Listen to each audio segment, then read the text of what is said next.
Kemper Profiler Tones and Talks, Season 3, Episode number 10. With me today again, Mr. Thomas Dill. Hello. Hi. Let me throw that rig at you. Well, all the things we do are special, but this is special, but we'll get to that later. Okay. I just hit send, and you will then get this rig, I hope. It seems to work. Download it. Yeah. So, this is going back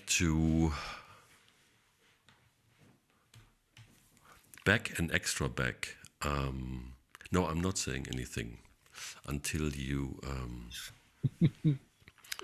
check this one out. Have you seen that yet? Yes. You have seen it? No. I've before. I mean. No. Have you discovered this before? Because it's on the it's in the factory content. It's not a catch question, so doesn't matter. So you have it up and it works, and there's nothing in it, I guess, right? Just a little bit of natural reverb, right? Yeah. Okay. For the fun of it, you have the Les Paul again. Okay.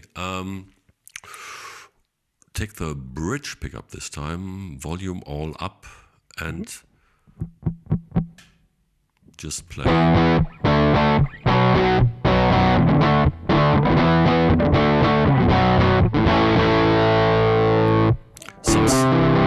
Some single lines on the lower strings.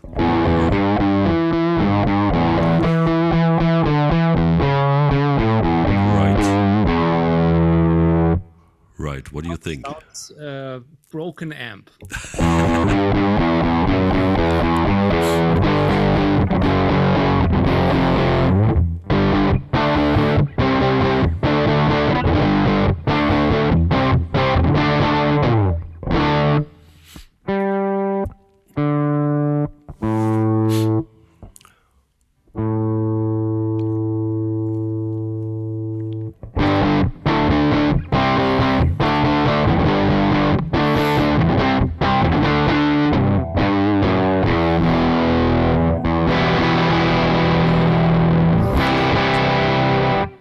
It's for the bridge pickup and the tone all the way up. It's a really muffled sounding tone.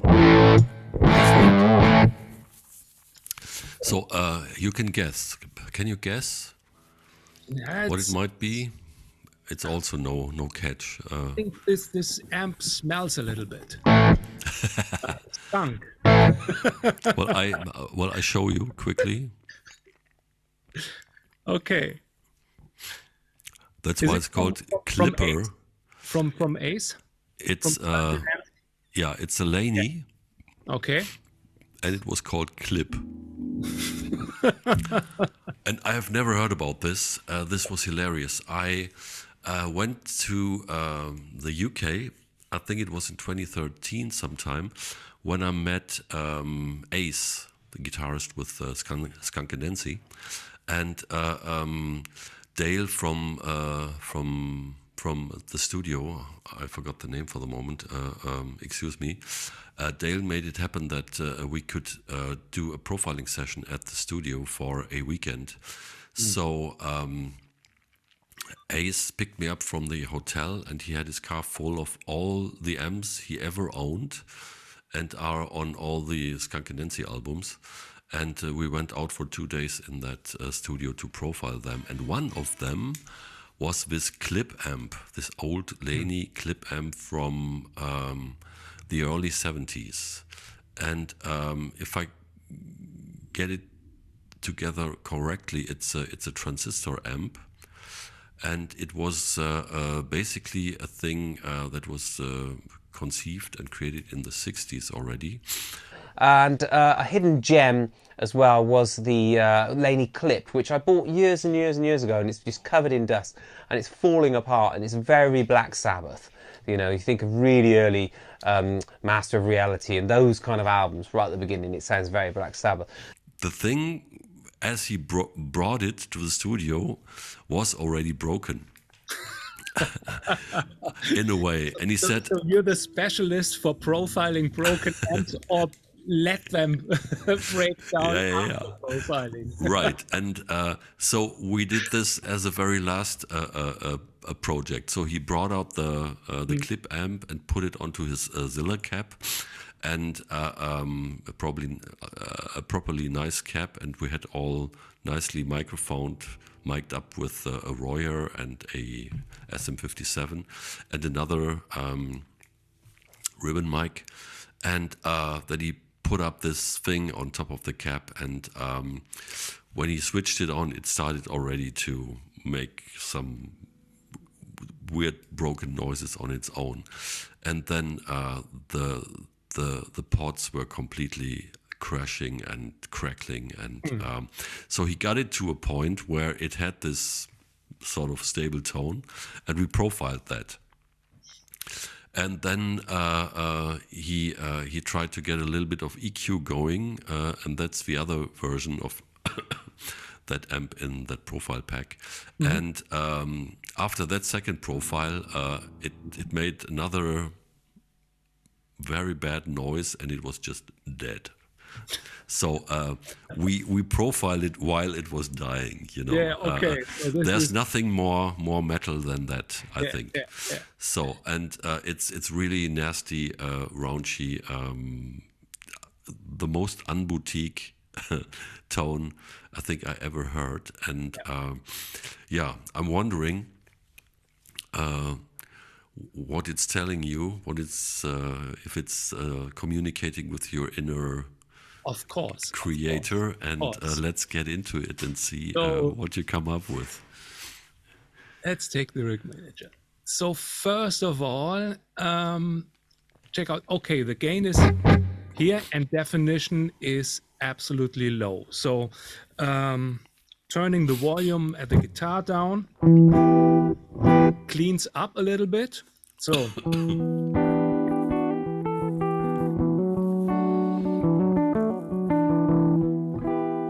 so you can play this one, maybe, but I think it wasn't that that amp when they recorded that. No.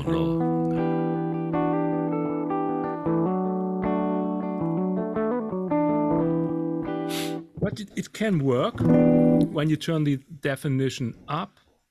So, but I like this muffle tone. So.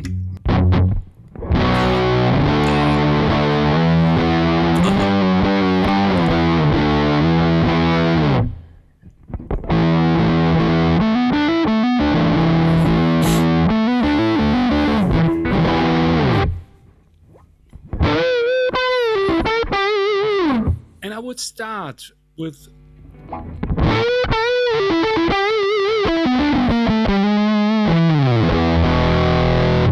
not too much gain, but take a fuzz pedal. You make it even fuzzier. Yeah, but not too much. Yeah, just go ahead. I'm curious.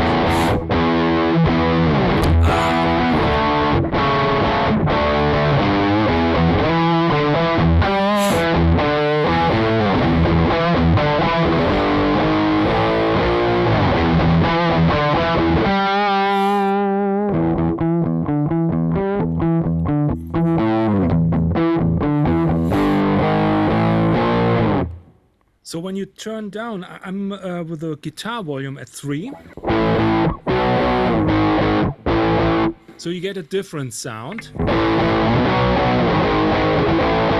This is very full and rich, but I will turn down the drive on the fuzz. Turn up the volume. And for the ignition.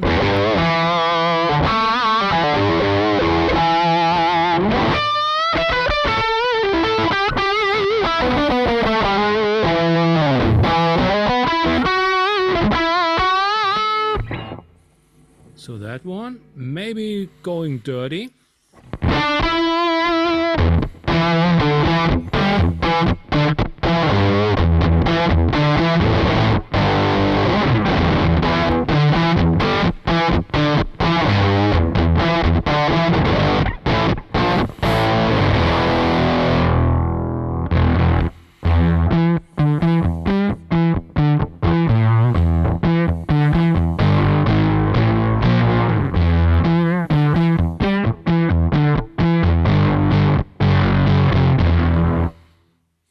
So this is great for working with the guitar here.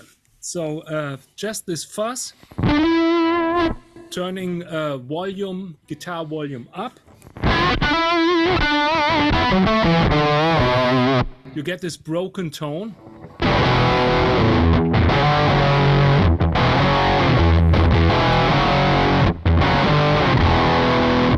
Then turning the volume down.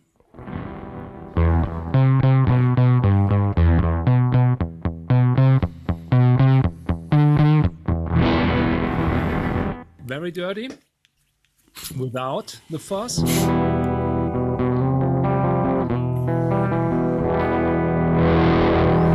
And going to the neck neck pickup.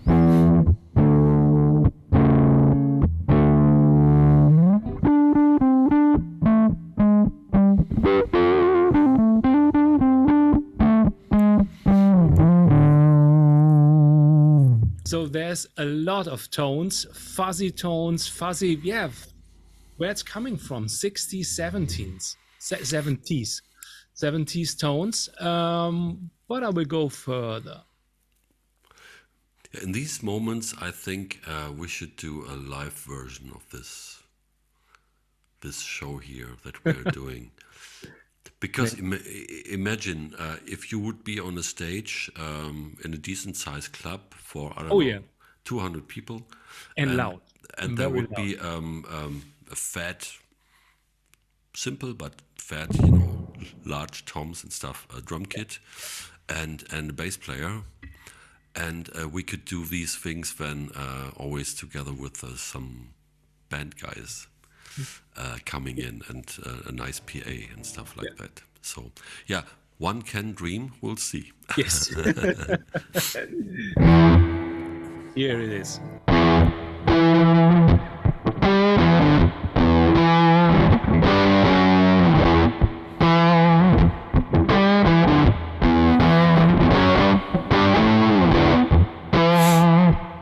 So, easygoing spring reverb.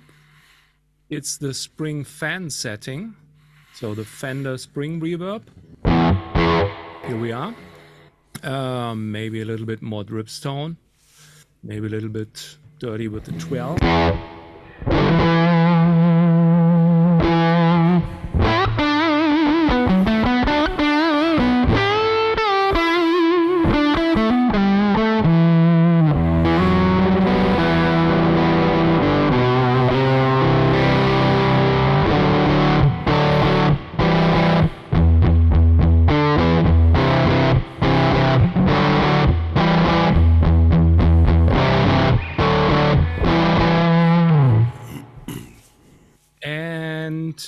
I won't take the tremolo, but a little bit of delay. Here we are. Take tab.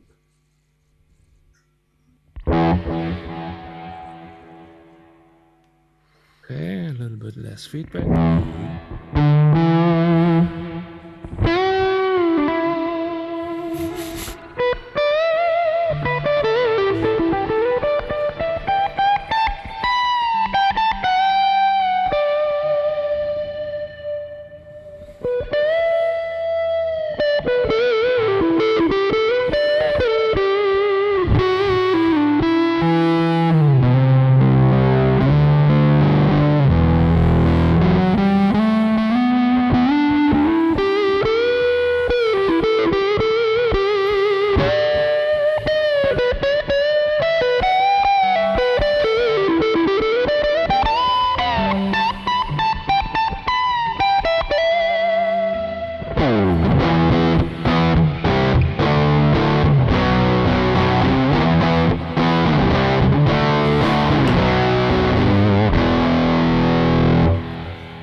Okay.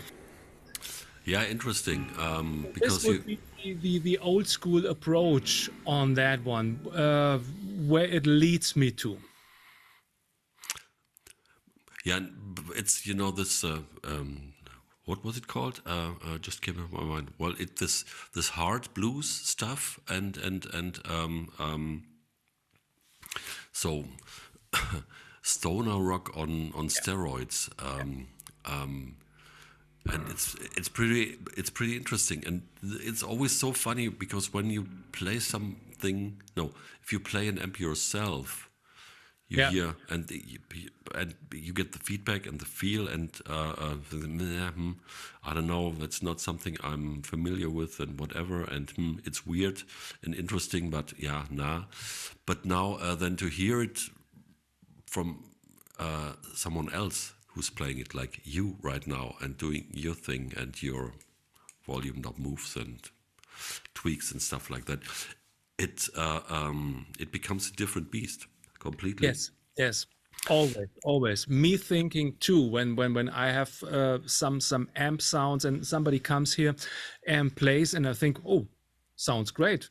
I didn't get that tone, so it's great to have this personal touch, personal approach, and to have an amp or a platform, let's say like that, which gives you these creativity things that you can create your tone, and that nothing is sounding the same.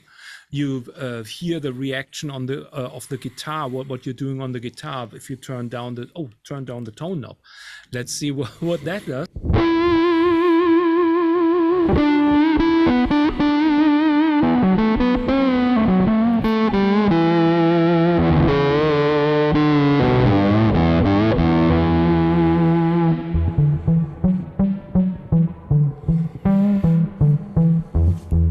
Yeah,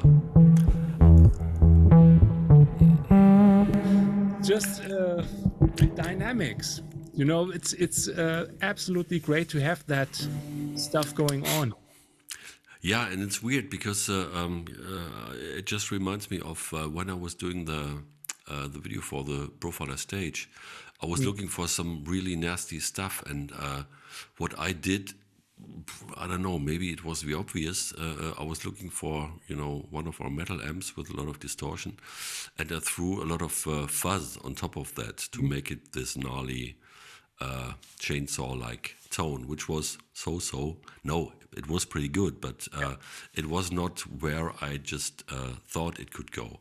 And now hearing this, because I picked this one because of the funny story, and it's so special.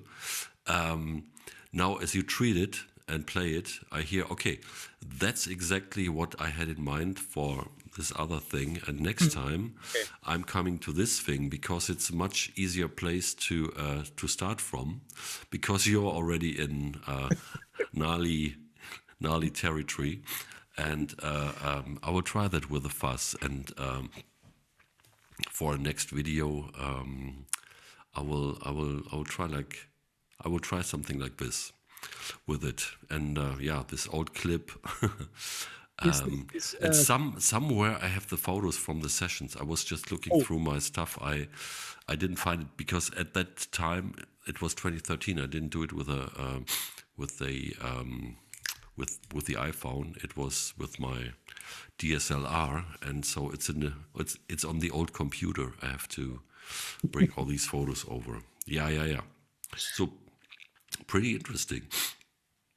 Yeah, it's so for me the Kemper fuzz is not only something to go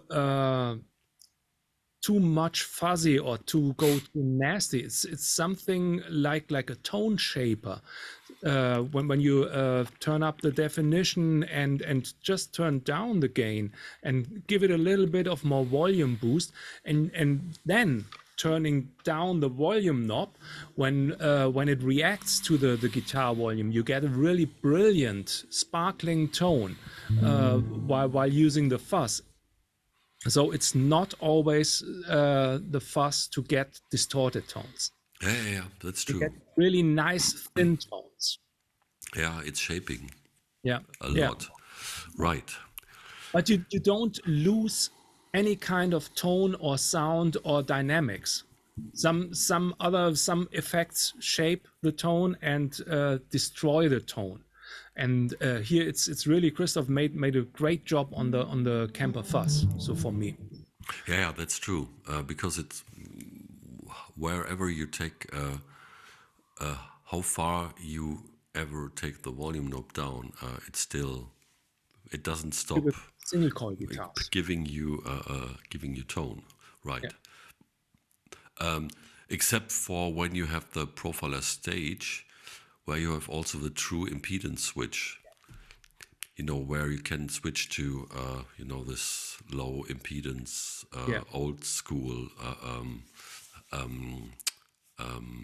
This is resistor network in the hardware, where it at some point it just breaks and then there's nothing. And but it has also this nice ultra destroyed sound character. Yeah.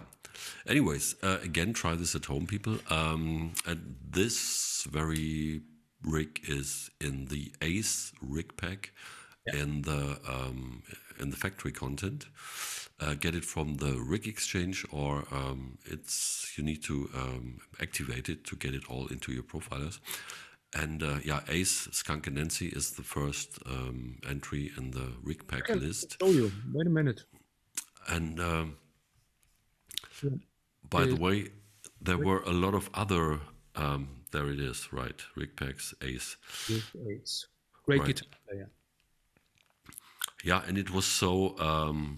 Klipper. There's also a video on YouTube. At the end of the profiling session, I had a brief chat with Ace in front of the camera about that. And yeah, it's basically in this rig pack. It's all the amps that were ever used on Skunk and Nancy records up to that point, and we profiled it with various cabinets, with a Zilla cabinet and I think it was a Marshall cabinet, 2x12. And there's a Cornford amp, which is pretty rare. I think that was a British amp manufacturer. And Great Britain, yeah, and then the Dutch Koch amps, the Koch, and the Power Tone Clean is actually the one he used for the riff you played. I don't get the song title yet right now. And then some other I Can Dream, his old Marshall, the 800, and then the Cornford Roadhouse, I think. Road King? Cornford Roadhouse, Road King? I don't remember. It's a Mesa type boutique thing with very nice high gain tones. So it's also something to explore. Yeah. Hedonism is the song name. Hedonism, right. And he plays it with his chrome telly. Okay. I thought he played it with a SG. No, a chrome telly, a hollow body. Okay. It's a metal body, and Okay. In this season, hopefully everybody finds a lot of time for diving deep into tones and your playing. So have fun. Hopefully we have some little inspiration for you to try new things out. And again, thank you to Thomas for taking the risk on being thrown into the cold water, so to say. Very much fun here. And take care, have a good time, and thank you very much for watching. Let us know what you think. Let us know what you like to see. And I keep thinking about this live thing with the band. I mean, for a special event, that might be a nice workshop. Anyways, Thomas, thanks a lot and take care. Bye. See you next time.